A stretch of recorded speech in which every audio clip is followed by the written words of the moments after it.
Assassin's Creed is probably one of my favorite video game series, right up there with Portal and the Batman Arkham games. Sadly, when you create so many games in a series, some are bound to be less good. Some might even say unplayable garbage. Surely, the first game in the series has to be good, right? Assassin's Creed is a stealth parkour game that was released in 2007 and then re-released as a director's cut in 2008. Like most of my reviews, this isn't my first time playing the game. However, I will say that I don't have fond memories of this game since I had started with the second Assassin's Creed game and gone back to the first. Now, being a game from 2007, the graphics hold up pretty well. The character models look human without seeing the polygons that make up the model, but the textures are where the game showed its age since they're a lower resolution. Another graphical thing is that the cloth physics seem more like they're running an animation loop. Likely I wouldn't have noticed if when I first started playing the game, everything that was dangling off to me wasn't swaying back and forth like they were in a desert storm. Turns out this is one of the few problems I ran into playing this game on a modern system, since I got about 250 FPS and some of the physics seem to run off the frame rate of the game. Once you turn on VSync to limit the game to 60 FPS, the hardcore cloth physics seem to go away. Speaking of settings, there isn't one to turn on subtitles, which honestly would be good. Something that will certainly bother the less patient of you is how many times I play the game. To get out of the game without pressing on to press quit game twice to get to the main menu, then with your save, press quit game a third time. It's a small thing, but certainly gone on my nerves. The music sets the tone of the contract, setting, and task, and most of the sound effects are pretty well mixed. However, when performing an assassination, the music is often noticeably louder than the rest of the game. The voice acting is decent enough, but the main problem with that is some of the lines sound like they were done on a much worse microphone. It's very noticeable, because it's rare enough that you can almost forget about it happening before it happens again. The story of Assassin's Creed is interesting, however the main character's growth/development feels rushed.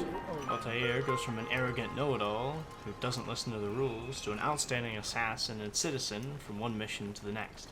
The Templars, which are your targets in the game, have much more character than Altair, and they're only on screen for a few minutes. The transformation also falls a bit flat because in actual gameplay, nothing changes. You can still charge right in and fight off every Templar regardless of whether you're on the first mission or the last one. The combat in this game is pretty simple. You can grab enemies, throw them, slash at them with your weapon, dodge their attacks, or counter and deal damage. While you have all these options, you more or less just want to be patient and counter whenever they swing at you because the other options are so much less effective. The stealth in this game is a bit more going on, with the ability to blend on command with a button press as well as hiding in hay bales, sitting on benches, blending with crowds, and eagle vision, which will highlight targets and enemies if you're standing still.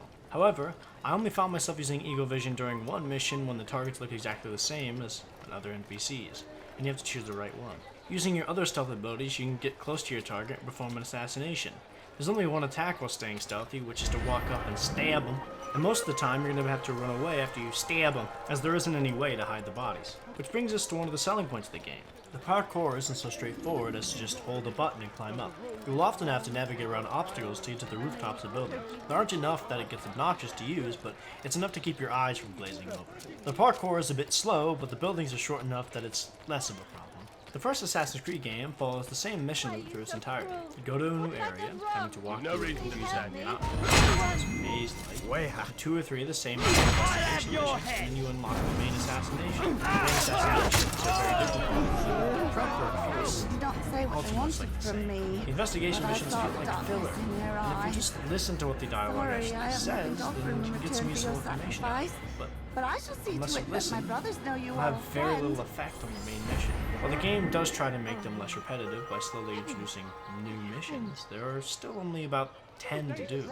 Overall, Assassin's Creed feels like a demo that was stretched out with filler investigation missions.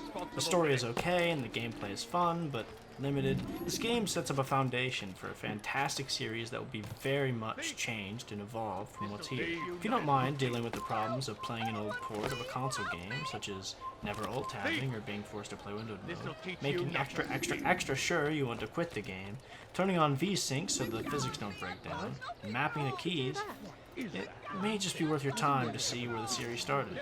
But if you don't want to troubleshoot, just go right ahead and skip to the second one, just like I did.